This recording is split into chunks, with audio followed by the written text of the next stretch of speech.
Helo, Matthew Mathias fan hyn, Athro ac yn y fideo yma, dwi'n mynd I ddangos I chi sut I fformatio testun. Yw newid ffordd mae'r ysgrifen yn edrych ar ein timeline. Nawr, mae'r timeline ar agor gyda ni, ac y peth cyntaf mae angen I wneud yw edrych ar y top fan hyn, ac chi'n gallu gweld os ni'n gallu uwcholeuo celloedd, ni wedyn yn gallu ei golygu nhw. So ni'n gallu newid y maint y celloedd os yn isau i'r maint cywir. Nawr, beth dwi'n mynd I wneud gyntaf, dwi yn mynd I uwcholeuo rhes cyfan o A1 I H1 a gwasgu'r bwtwm Merge and Center. A mae'n rhoi yr ysgrifen yn y canol ac dwi'n gallu rhoi e'n trwm, tanlinellu fe ac hefyd newid y maint. Nawr, os o'n eisiau newid yn ôl, gallen ni gwasgu Merge and Center eto a fyddai'n cael gwared o'r fformatio.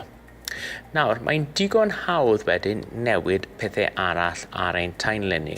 Drwy jyst uwcholeuo nhw, neu dewis nhw, ac wedyn dewis y bwtwm golygu. Nawr, fel lan fan hyn nawr, dwi yn rhoi llinell. Nawr, chi'n gallu gweld ar yr bwtwm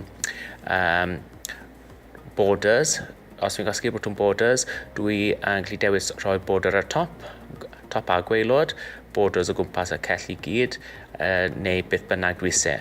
So fan hyn nawr dwi'n mynd I ddewis rhoi'r border ar y top.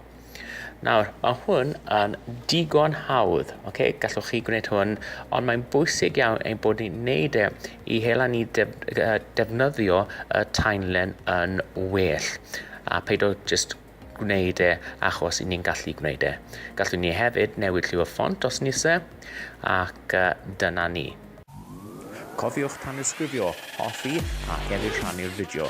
Cofiwch, sgiliau sy'n talu'r biliau a hwyl am nawr.